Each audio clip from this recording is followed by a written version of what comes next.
Welcome back. So we're entering the final part of today's conference, and we have a very interesting topic at our hands, digital transformation. So for our second keynote, I would like to invite Mr. Sonesh Shah from Bosch. Sonny, you're a celebrity already. I don't know. Hi, everyone. Is it on? Yeah. So I say, hello, Belgrade. Right? Is that how you say it?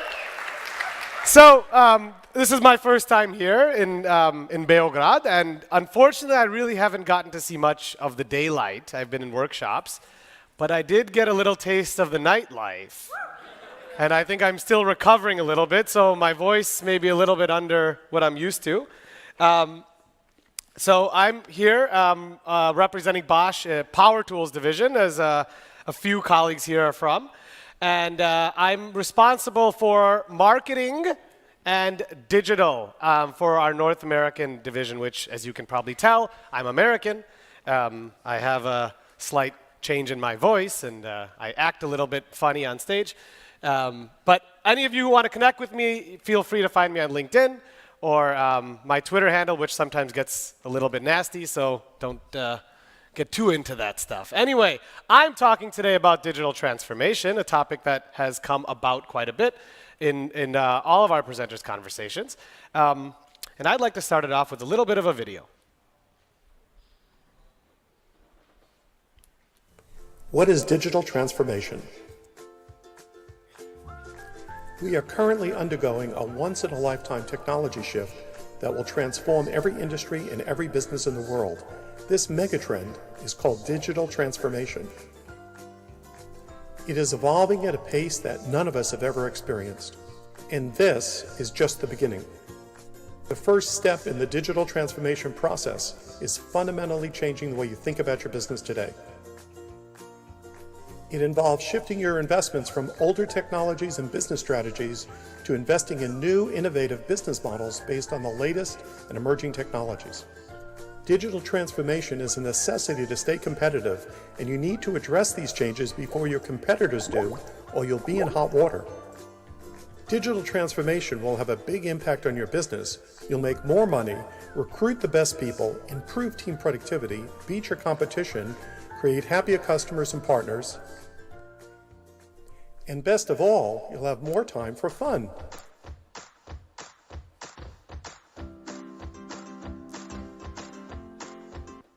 So that is the stupidest video I've ever seen in my life. So why am I showing it to all of you?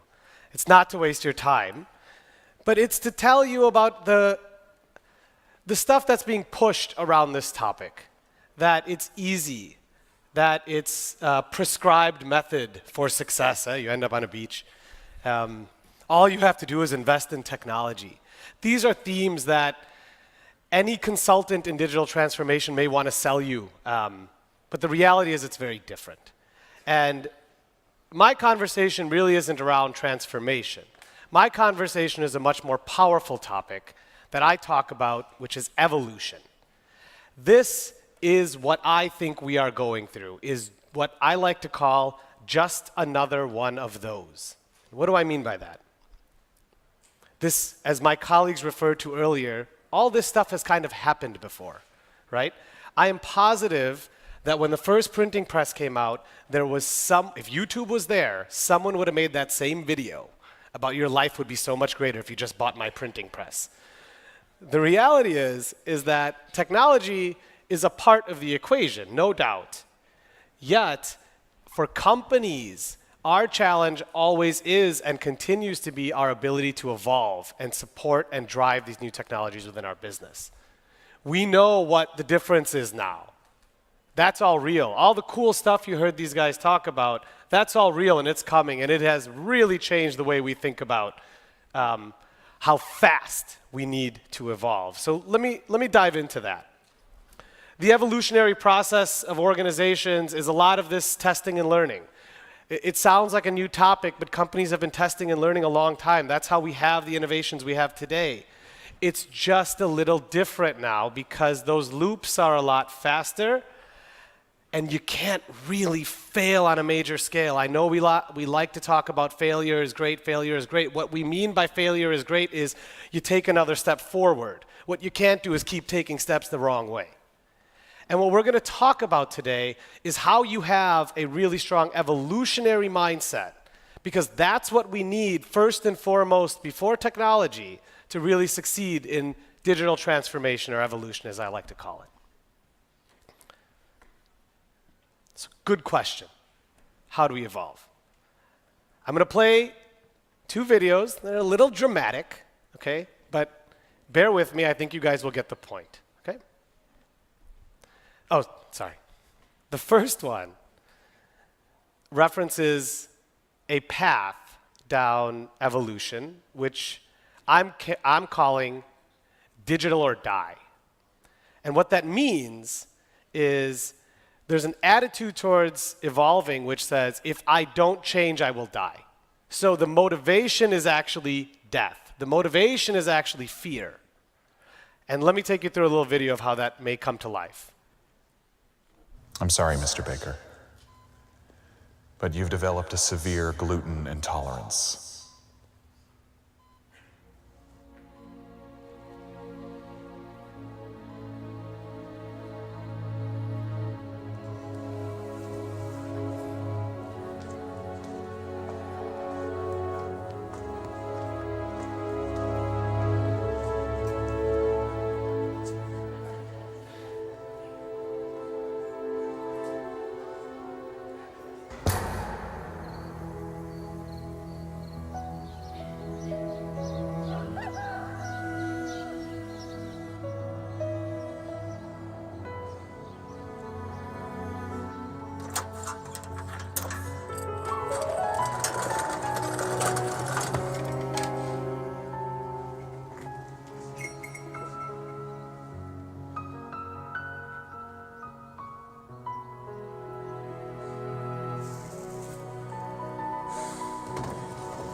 Poor Joseph. Poor Joseph had a real struggle in terms of coping with the change that happened in his life. And immediately he goes down the path of saying, I will do everything I know how to do, which is know how to make baked goods with gluten. Unfortunate. But let's look at Joseph in maybe a different light, which I'm going to call digital and rise, a different way to look at what's happening around us.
So we won't watch the whole movie, but I think you guys get the point. there's two ways we can tackle the change that's in front of us.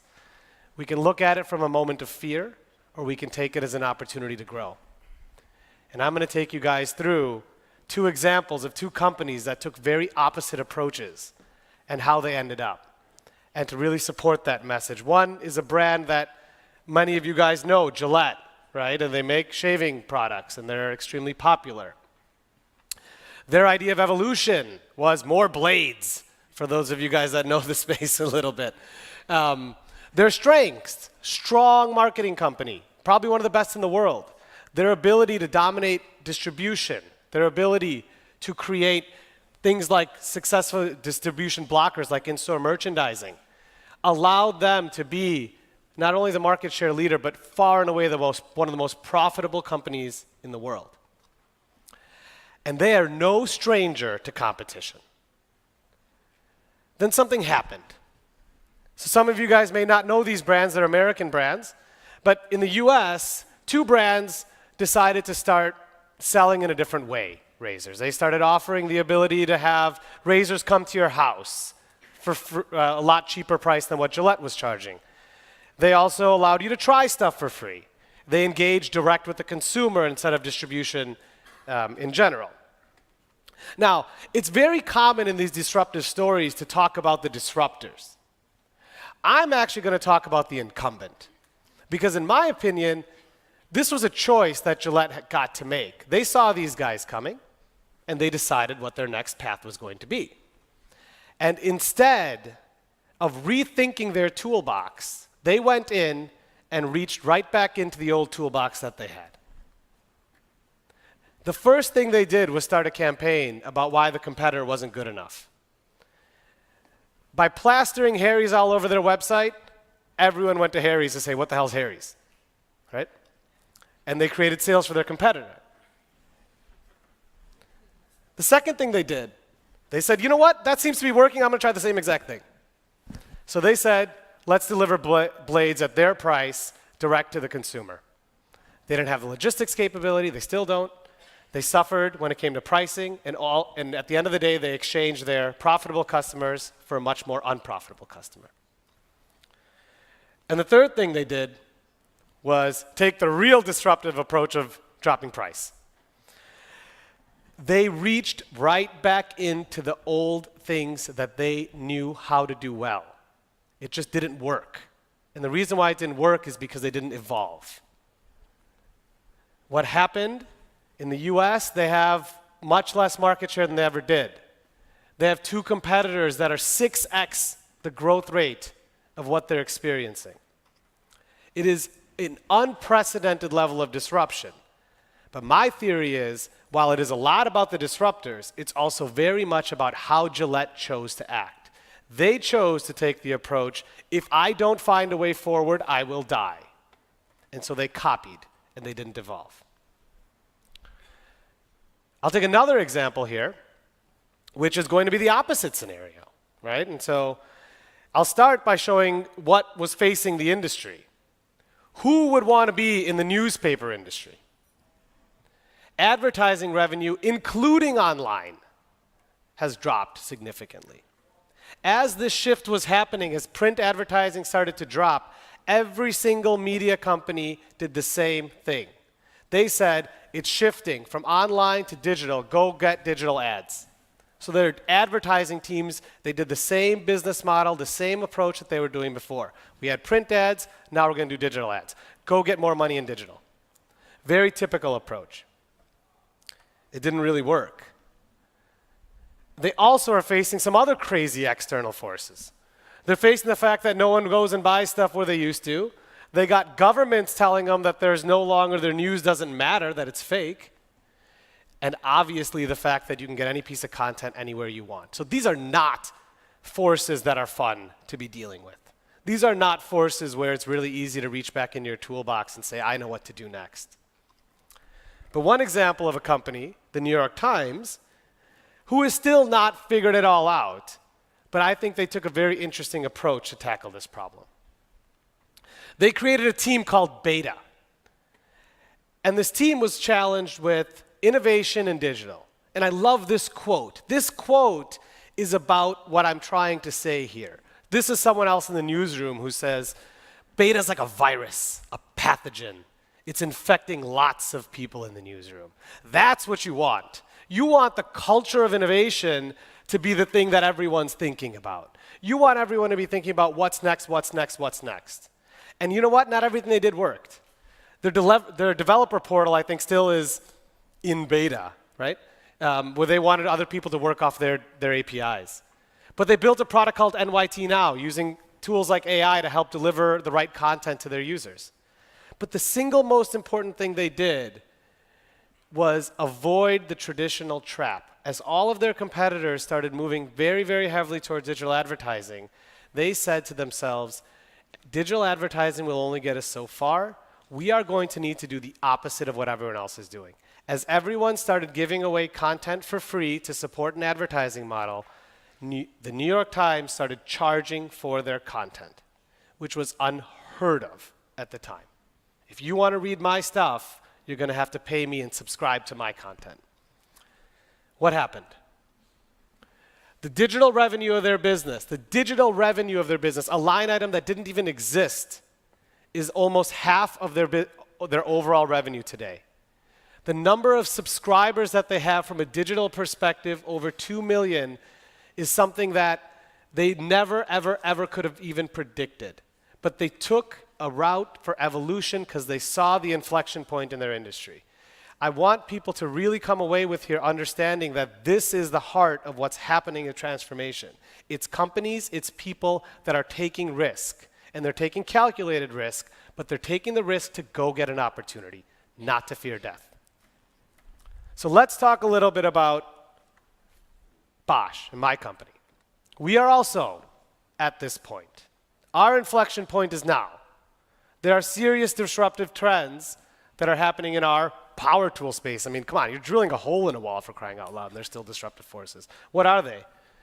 There's new players that could never get a position before, kind of like what Gillette faced. There's subscription models selling products directly to consumers. There's on-demand delivery of construction supply, which really changes the way we think about how products should enter the market.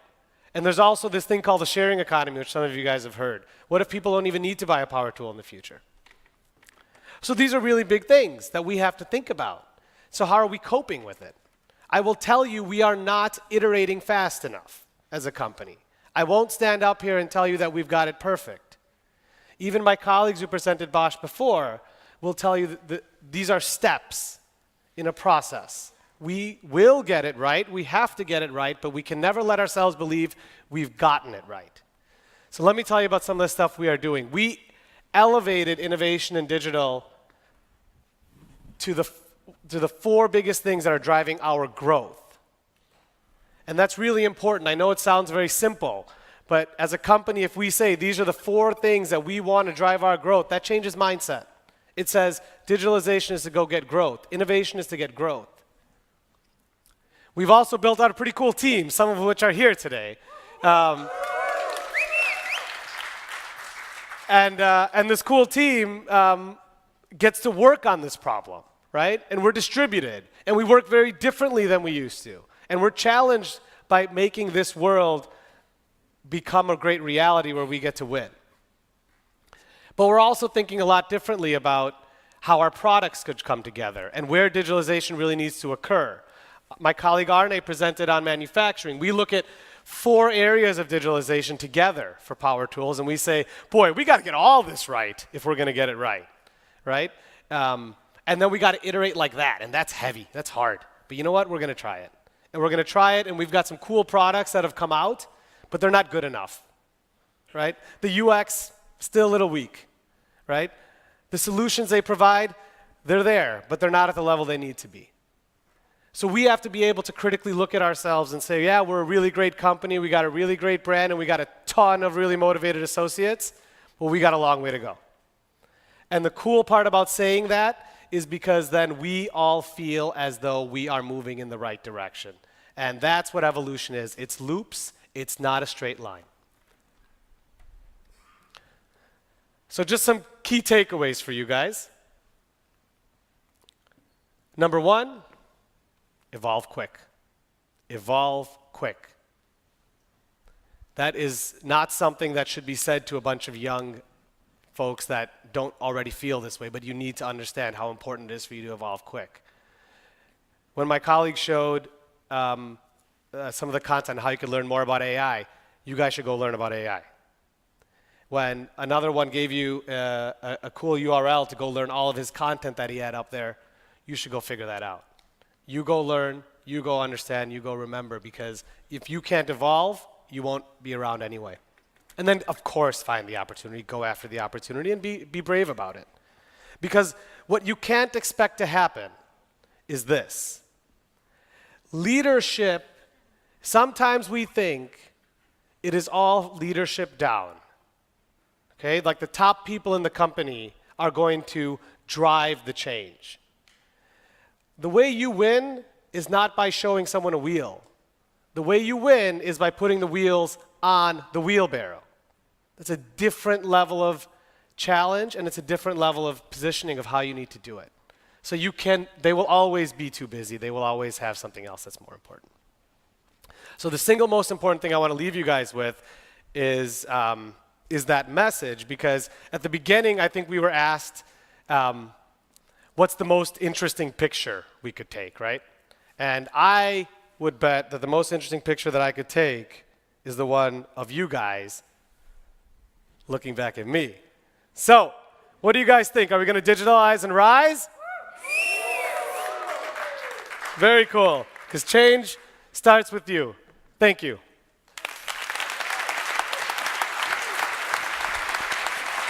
Thank you, Sonesh. Yep. We have a lot of questions, and I think we do have some time left too. So I think we will entertain all of the questions. How to measure the digital transformation in the company? Do you have some metrics in mind?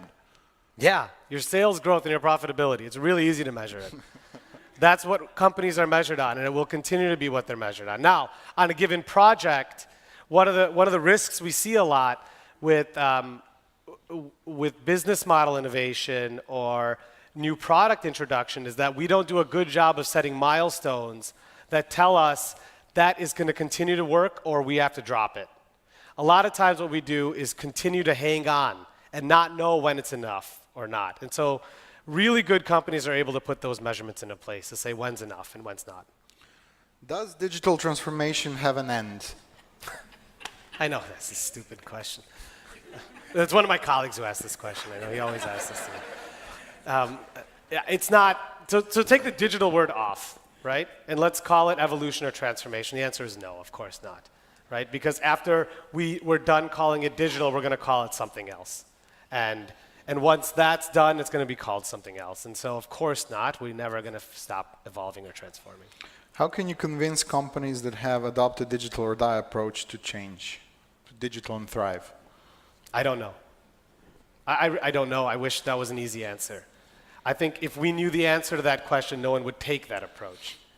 I think it is a lot on the people that are there. And can you recognize when your company is taking the wrong approach? It's not easy to recognize. I mean, everything looks the same. If you can recognize it, then you have a chance to say either I'm going to change it or I'm going to go somewhere else.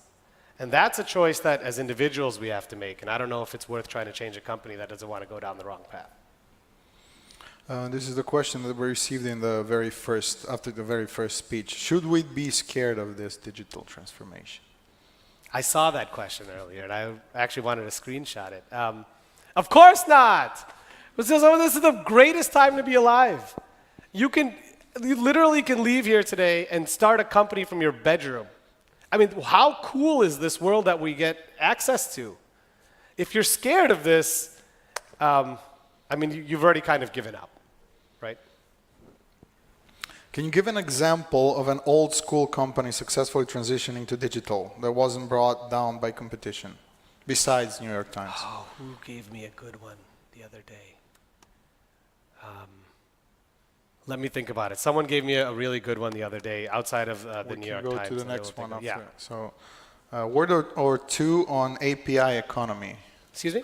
A word or two on API economy. API economy is actually a really interesting concept. And I'm surprised I'm getting the question because some of my colleagues probably answer it much better than me. But When we think about, even from a Bosch perspective, when we think about something like IoT, I mean, that is at the heart, building out IoT successfully is at the heart of understanding the API economy, right? So how and where we unleash our data, how and where we allow others to build on top of what we're doing is a tremendously big business model innovation opportunity that companies and individuals have to grab onto. But it's fairly mature. It's just not maybe for large B2B companies like ours. The rest of the world has really migrated towards an API economy. Okay, so have you thought of another company? No, I haven't. What should Gillette have done instead of what they did? Great question. I don't know if it's as easy as saying 1, 2, 3. But what I can tell you is what they should not have done is reach back into the old toolbox, right? And innovation in their space really came from their inability to see around corners. Let's put it that way. They are in my opinion, that example is the definition of corporate inertia that you mentioned. They saw a lot of market share, a lot of money, and they continued to milk that business until it got disrupted. So maybe at their inflection point wasn't when Harry's and Dollar Shave Club came out. It's possible their inflection point was way earlier, and they just refused to see it. How do you manage digital transformation in the US, which is still so slow compared to countries like China and Japan, who are super fast like their trains? Say that again. So how do you manage digital transformation in the US, which is still so slow compared to the countries like China and Japan? How do I manage it? Okay, so from a Bosch perspective, if that's what you're asking, I don't know if on a country perspective, I don't know if we're slower. It's more about how digital transformation is coming about. But at a Bosch perspective, it is market-driven, right? So digital transformation is very much market-driven. And in many cases, you have to know what your market needs, what your users need, what your customers want. If you are just doing digital transformation because, let's say, technology in China is here and technology in the US is here, that's not how you actually manage it. You manage it from saying, what do our customers want in this market, and can I deliver that with the tools I have or not? And that is irrelevant of pace. That is kind of a more basic business concept. Do you think that today's biggest companies, Microsoft, Apple, Amazon, etc., are handling change well enough? I don't know. What do you think? Microsoft's handling it well? Yeah.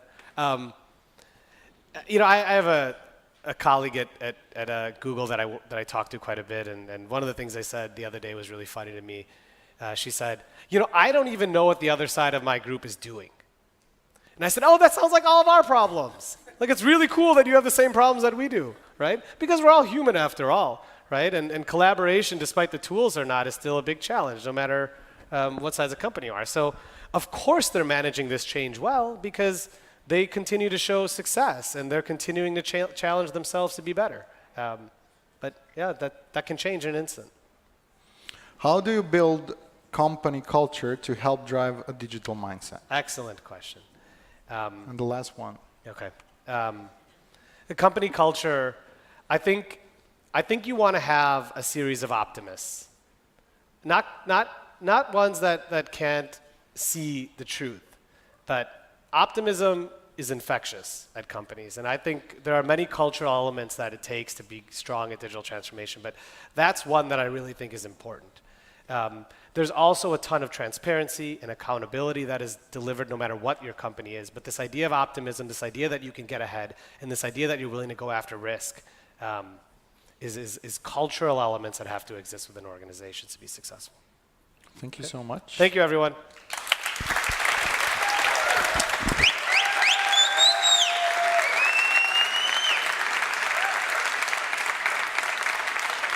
Well, thank you. Sonny, may I have the clicker back? Thank you.